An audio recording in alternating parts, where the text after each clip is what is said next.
2021 का ये social science का सैंपल क्वेश्चन पेपर है। इसमें हम शुरुआती दौर के क्वेश्चन देख चुके हैं। सेक्शन बी देख रहे हैं, why did Gandhi ji start non cooperation movement. ध्यान दीजिए, मार्क्स के हिसाब से लिखा जाएगा इसको। तो अगर आप ये तीन चीजें लिखते हैं, थोड़ा सा इसको आप शब्दों में भी लिखेंगे। एक है रोलेट एक्ट। वैसे तो काफी चीजें हैं इसमें, तकरीबन 5 चीजें हैं, लेकिन आप इसमें से 3 लिखिए। और हमेशा कोशिश करिए कि जैसे 3 मार्क्स का है तो 4 पॉइंट लिख के आइए, 5 मार्क्स का है तो 6 पॉइंट लिख के आइए, हमेशा एक ऐड करके आइएगा। तो against roulette act, Jallianwala Bagh का जो कांड हुआ था वो इंसिडेंट्स, और साथ में खिलाफत आंदोलन। तो इसमें यह हुआ था, एक रोलेट एक्ट आया था कि भाई किसी को भी, यहां पर है roulette act and Jallianwala Bagh, में आपको यहां से समझाता हूं। देखिए, हुआ यह था कि एक दबाने वाला कानून रोलेट एक्ट, रोलेट साहब की अध्यक्षता में बना था, और उसके बाद जलियांवाला बाग में एक बहुत बड़ा मैसेकर हुआ था। और इसके कारण यह हुआ कि भाई जो बातचीत होनी भी थी लीडर्स और जो ब्रिटिशर्स थे, उनके बीच में चीजें टूट गई। और उसके बाद उन्होंने कहा कि ठीक है साहब, आपने इतना बड़ा कांड कर दिया। एक रोलेट एक्ट जिसमें आप किसी भी आदमी को पकड़ के 2 साल के लिए अंदर डाल सकते हैं बगैर कोई उसके ऊपर वो कानूनी कार्रवाई चलाए हुए, यानी कि कोर्ट कचहरी किए हुए, आप सीधा डाल सकते हैं अगर किसी पे शक हो, या जो थोड़ा सा ऐसा रिप्रेसिव कानून था। जलियांवाला बाग तो आपको पता ही है कि लोग जमा हुए थे बेचारे, अपना कोई बैसाखी का मेला था, बातचीत कर रहे थे। जनरल डायर आए और उन्होंने सबको घेरा और अंधाधुंध गोलियां चला दी। एक खिलाफत मूवमेंट है, ये थोड़ा सा कंफ्यूजिंग रहता है क्योंकि हम इसको समझते हैं कि भाई ये हिंदुस्तान में ही कुछ हो रहा था। ऐसा नहीं है। ये खिलाफत मूवमेंट जो है इंडियन मुस्लिम्स के द्वारा बाहर जो चल रहा है, खास तौर पे ऑटोमन एम्पायर, टर्की की बात मैं कर रहा हूं, वहां पर एक उसके खिलाफ, क्योंकि बहुत सारे लोग उसके पूरे विश्व के खिलाफत हो गए थे या खिलाफ हो गए थे, उसी का मूवमेंट इंडियन मुस्लिम्स ने कहा गांधी जी को या आग्रह किया, उसके हिसाब से ये खिलाफत मूवमेंट चला। हिंदुस्तान से इसका कुछ लेना देना नहीं है, ध्यान रखिए। थोड़ा समझा देता हूं कि जो प्रथम विश्व युद्ध था, इसमें सेंट्रल पावर थी तुर्की। अब इन्होंने ब्रिटिश के अगेंस्ट लड़ा। जब टर्की डिफीट हो गया तो ऑटोमन साम्राज्य के जो खलीफा या जो नहीं कहे कि खलीफा के अंतर्गत जो चीज आती थी उसको डिसॉल्व किया गया। उसको कहा कि भाई इसको हम वो तोड़ देंगे या फिर इसको नए सिरे से इसके बारे में बात करेंगे। अब मुस्लिम्स जो थे पूरे विश्व के, वो ये तुर्की के जो सुल्तान है उनको अपना खलीफा मानते थे, यानी अपने मुस्लिम लीडर मानते थे। तो जो खिलाफत मूवमेंट है वो किसने शुरू किया था? अली ब्रदर्स हैं, मौलाना मोहम्मद अली और मौलाना शौकत अली साहब। तो इसमें मौलाना आज़ाद, हाकिम अजमल खान और हसरत मुरानी ये सब इन्वॉल्व थे। और उन्होंने कहा कि भाई देखिए, गांधी जी से आग्रह किया कि किसी तरीके से ब्रिटिश गवर्नमेंट को आप परसुएड करिए कि ये जो डिसोल्यूशन हो रहा है, मतलब टर्की ऑटोमन एम्पायर का जो वो छिन्न भिन्न करने की कोशिश करें, उसको ना करें। ये जो थे, ये वाली बात थी कि भाई ये जो लीडर्स इस मूवमेंट के थे, उन्होंने कहा कि हम नॉन कोऑपरेशन में आ जाते हैं, गांधी जी का जो नॉन कोऑपरेशन मूवमेंट है, लेकिन हमारा जो होगा, जो हमारा प्रोटेस्ट है वो ब्रिटिशर्स के खिलाफ है। तो अगर हम नॉन कोऑपरेशन मूवमेंट में आ रहे हैं तो हम भी तब भी ब्रिटिश के खिलाफ ही तो बात कर रहे हैं। तो ध्यान रखिएगा, खिलाफत मूवमेंट, इसका इंडिया से कोई लेना देना नहीं है। ये पूरे विश्व के जो मुस्लिम समाज है उससे लेना देना था। Explain the measures and practices introduced by French revolutionaries to create a sense of collective identity among the French people. अब आप देखिए, आज जो हमारे देश में एक माहौल है उसमें होता यह है कि देश प्रेमी, देशद्रोही इस तरीके से बात की जाती है। कहने का मतलब यह है कि अगर 2 लोग हैं, उनमें से एक को कहा कि तुम ये कुछ गा दो, और ये नहीं गा पा रहा है, या ये कहता है कि मेरे धर्म के खिलाफ है, मैं नहीं गा पाता हूं, तो उसको सीधा देशद्रोही कह दिया जाता है, इसको देश प्रेमी कह दिया जाता है। कहने का मतलब यह है कि कलेक्टिव आइडेंटिटी बना दी जाती है कि जो लोग कह रहे हैं वो सारे आपके एक तरीके के हो गए, बाकी दूसरे तरीके के हो गए। तो देश प्रेम को जागृत करने के बहुत सारे तरीके होते हैं। देश प्रेम को जागृत करने का यह है कि आप अपना एक झंडा बना लें। अगर ये झंडा है, ये इन सबके लिए है, ये झंडा इनके लिए नहीं है बिल्कुल भी। तो जो यही काम जो है, ये बेसिकली पॉलिटिक्स होती है, ये कि ये एक देश की बात नहीं कर रहा हूं, ये पॉलिटिक्स की बात है, ये हर जगह चलती है। तो हुआ क्या कि जब फ्रेंच रेवोल्यूशनरीज आए, अब वो, आप जब तक कोई ऐसा गाना ना गाएं, अगर आप ऐसा कि सारे जहां से अच्छा गाएंगे तो आप, हिंदुस्तान का कोई भी आदमी होगा उसके हाथ के रोंगटे खड़े हो जाते हैं क्यों? क्योंकि वो एक ऐसा गाना है जो हमारे देश का है और हमारे देश की चीज हमें हमेशा आकर्षित करती है और हमको बहुत बड़ा इमोशनल बना देती है। तो ये जो इमोशनल बनाने का चक्कर था, फ्रेंच लोगों को इमोशनल बनाया गया या किसी तरीके से उनको जोड़ा गया इस रेवोल्यूशन से, तो उसमें था आइडिया ऑफ लापार्थी और ली सिटियों।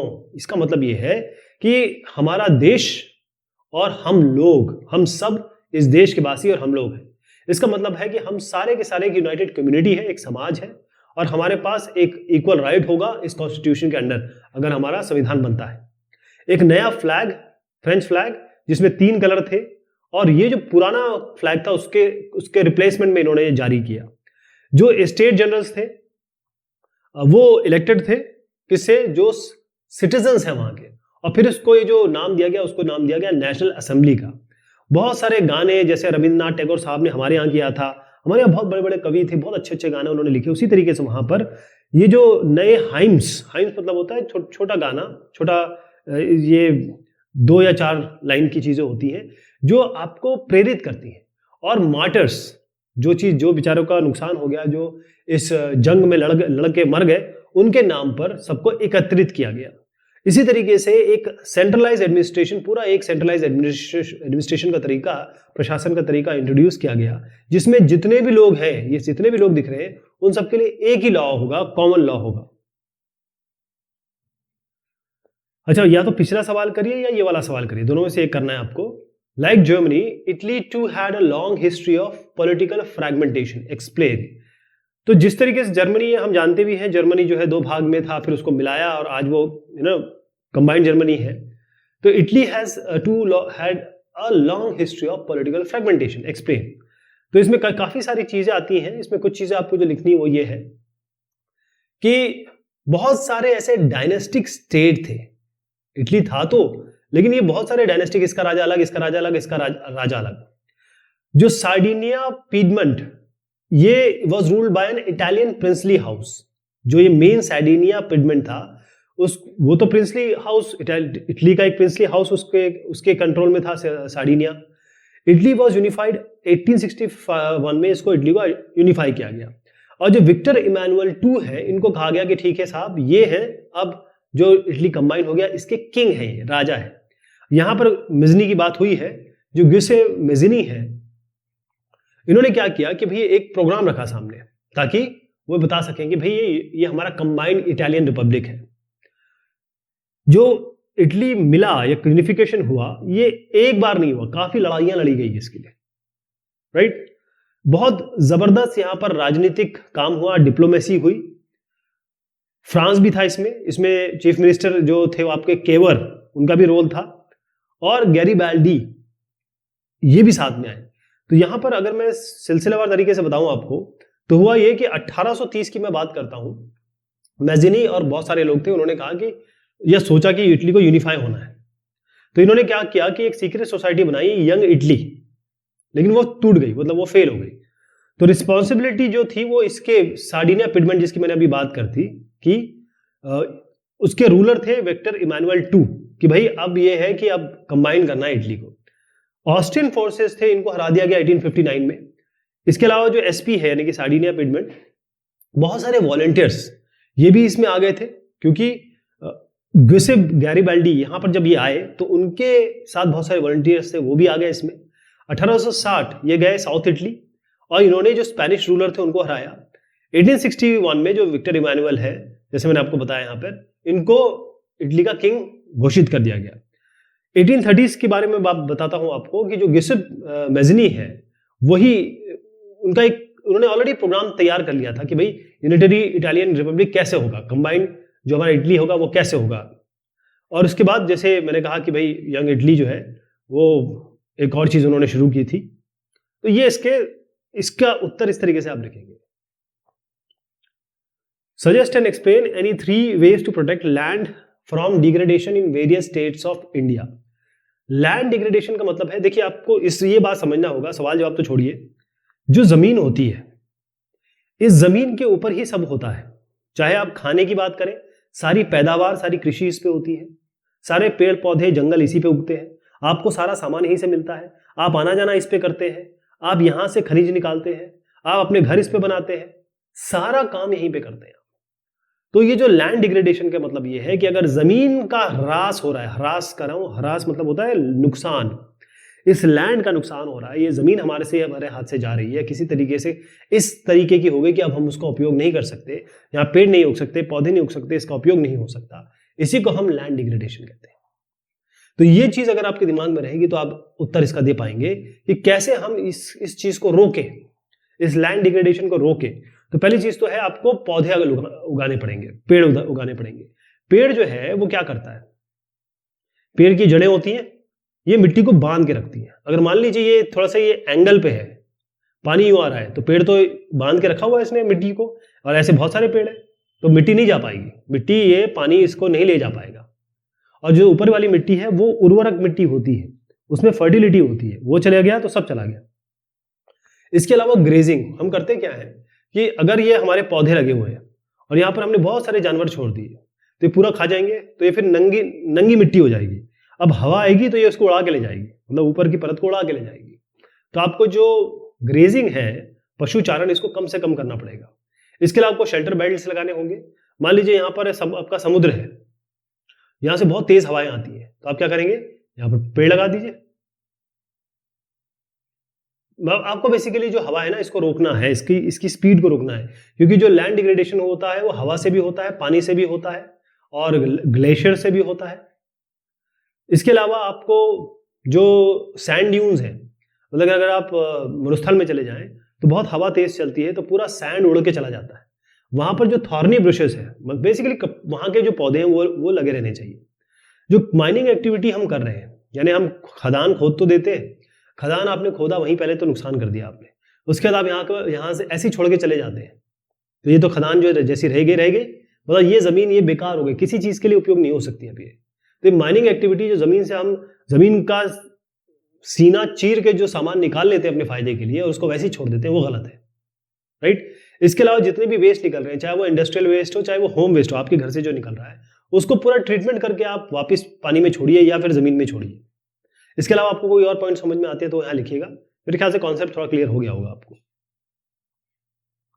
Describe any 3 steps taken by the government towards decentralisation in the year 1992।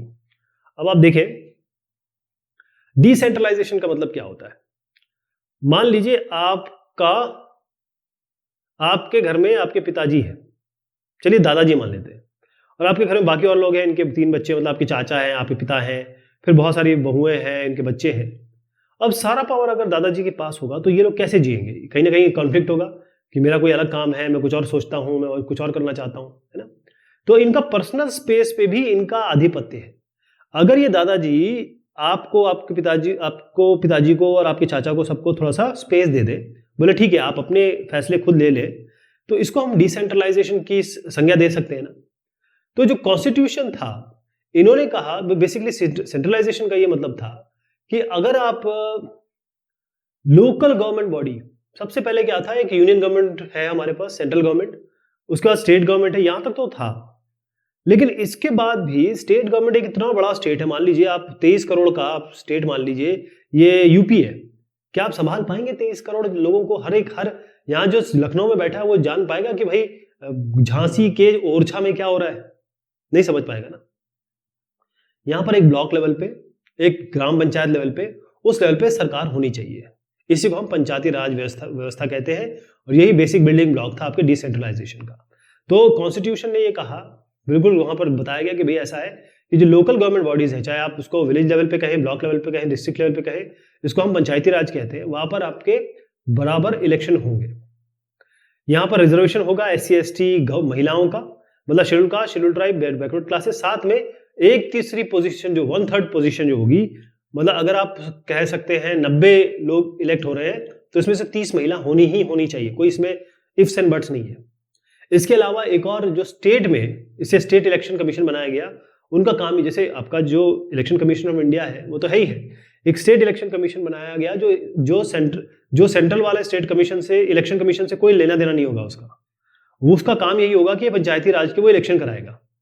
और जो स्टेट गवर्नमेंट है वो साथ में पावर शेयर करेंगी, रेवेन्यू शेयर करेंगी। यानी ऐसा नहीं कि स्टेट पूरा का पूरा, ये आपने एक पंचायती राज का एक मतलब एक मुखिया हो गया एक विलेज लेवल पे, और वो बेचारे उसको कुछ ना पैसा मिल रहा है ना कुछ मिल रहा है स्टेट गवर्नमेंट से, उसको मिलना चाहिए, वो सारे फंड मिलेंगे उसको, उसका ऑडिट होगा और ये अपने इलाके के लिए काम कराएगा। Describe any 3 federal features of Indian democracy. अब ये दोनों सवाल बड़े मिलते जुलते हैं। पहली चीज तो ये है कि हमारा डिवीजन ऑफ पावर है, और डिवीजन ऑफ पावर कई तरीके का है। हमारा हॉरिजॉन्टल पावर भी है, वर्टिकल पावर भी है। अगर हम वर्टिकल पावर देखें तो यूनियन गवर्नमेंट, उसके बाद स्टेट गवर्नमेंट, उसके बाद आपका पंचायती राज या कहें लोकल बॉडी, ये हो गया। और उसके ऊपर क्या होता है कि अगर हम हॉरिजॉन्टल लेवल पे ले तो हमारे पास क्या क्या आता है, एक लेजिस्लेचर आता है जो कानून बनाएगा, एक जुडिशरी आता है, और आपका एक और आता है, एक लेजिस्लेशन हो गया कानून बनाता है, जुडिशरी हो गया, और एक हो गया आपका एग्जीक्यूशनरी। तो लेजिस्लेचर कानून बनाता है, एग्जीक्यूशनर उसे एग्जीक्यूट करता है, जैसे आईएएस पीसीएस हो गए, और जुडिशरी ये देखता है कि सारा काम ठीक से चल रहा है कि नहीं चल रहा है। तो हॉरिजॉन्टल वर्टिकल लेवल पे हमारी फेडरल स्ट्रक्चर तो है, और उसके अलावा हमारे कुछ रेसिड्यूरी सब्जेक्ट होते हैं। रेसिड्यूरी सब्जेक्ट मतलब जो जब हमारे कॉन्स्टिट्यूशन वगैरह बन गया उसके बाद कई ऐसी चीजें आई जिसको किस श्रेणी में डाला जाए, उसको रेसिड्यूरी सब्जेक्ट कहा जाता है, और वो यूनियन केंद्र सरकार उस पर कानून बनाता है। इसके अलावा जो यूनियन टेरिटरीज है वो भी सेंटर के पास है, यानी जैसे अगर आप ले लेंगे पुदुचेरी ले लें, या आप ले लें ये अब तो जम्मू कश्मीर भी 2 पार्ट में हो गया ना, तो ये भी बन गया है। जम्मू कश्मीर एक अलग यूनियन टेरिटरी है और लद्दाख अलग है। तो इन सब का कंट्रोल किसके पास है, इनका सेंटर के पास है, यानी कि सेंट्रल गवर्नमेंट के पास में। तो ये फेडरल स्ट्रक्चर आप हॉरिजॉन्टल वर्टिकल इस तरीके से बता सकते हैं, और ये पॉइंट आपको लिखते हैं। Imagine yourself to be XYZ, a member of a women self-help group. Analyze the way through which your group provides loan to the member. अब इसको पहले आप थोड़ा सा समझिएगा। ये सेल्फ हेल्प ग्रुप देख रहे हैं। सेल्फ हेल्प ग्रुप का मतलब होता है आत्मनिर्भर ग्रुप। मतलब ये किसी और पर डिपेंडेंट नहीं होते, ये आपस में ही लोग हैं, आपस में मिलकर इन्होंने ये काम कर रखा है। तो ये पूल सेविंग है, जैसे जिसे कहते हैं बीसी चलाना। बीसी होता है ना, छोटे लेवल पे नहीं, बीसी होती है छोटे छोटे घरों में। तो इसमें यह होता है कि तकरीबन 15 से 20 मेंबर हो गए आपके, ये 15 से 20 मेंबर हो गए। ये क्या करते हैं कि ये आपस में मिलते हैं और पैसा जमा करते हैं। पैसे जमा करते हैं, मान लीजिए आप मंथली 25 रुपए जमा कर रहे हैं, या मान लीजिए मंथली 100 रुपए जमा कर रहे हैं, तो जिसका जितना है वो उतना पैसा इसमें जमा कर देगा। अब होगा ये कि मान लीजिए ये जैसे 25-20 लोग हैं, इसमें से एक के घर में किसी की शादी है, या किसी का बच्चा बीमार है, मान लीजिए इनकी बच्ची की शादी है या इनका बच्चा बीमार है, तो ये लोग जितना भी पैसा जमा हुआ उसमें इनको लोन दे देंगे कि भाई तुम अपनी बच्ची की शादी करो और तुम अपने बच्चे का इलाज करो। और ये जो है इस पे लोन पे वो इंटरेस्ट लेंगे, और इंटरेस्ट बहुत कम होगा। कहने का मतलब ये होगा कि भाई जैसे अगर किसी साहूकार के पास गए, मनी लेंडर के पास, सेठ के पास गए, उसने कहा ठीक है मैं 100 रुपए तो दे रहा हूं तुमको, लेकिन मैं लूंगा 10% या 15%। लेकिन ये जो बच्चा बीमार है और ये किसी की बच्ची की शादी है, इनको जो पैसे मिलेगा वो मिलेगा 2% पे, 1% पे। तो इससे क्या होगा कि जो सेल्फ हेल्प ग्रुप है इसकी आमदनी भी बढ़ेगी, उनके पास पैसा भी आएगा क्योंकि इंटरेस्ट मिल रहा है, और साथ में बेचारे जो गरीब है, जिनको जरूरत है, उनको मनी लेंडर के जो जिसे डेट ट्रैप कहते हैं, चक्र, लोन कर चक्र, उससे भी निजात मिलेगी, राइट। उसके बाद क्या होगा कि जैसे ये अपना पैसा वापस कर देंगे तो फिर से ये लोन लेने के लिए तैयार हो जाएंगे। इसको हम सेल्फ हेल्प ग्रुप कहते हैं। इस तरीके से कोऑपरेटिव्स भी बनती है, कोऑपरेटिव भी यही सेल्फ हेल्प ग्रुप बन के इतने बड़े हो गए कि फिर वो आगे जाके कोऑपरेटिव बन गए।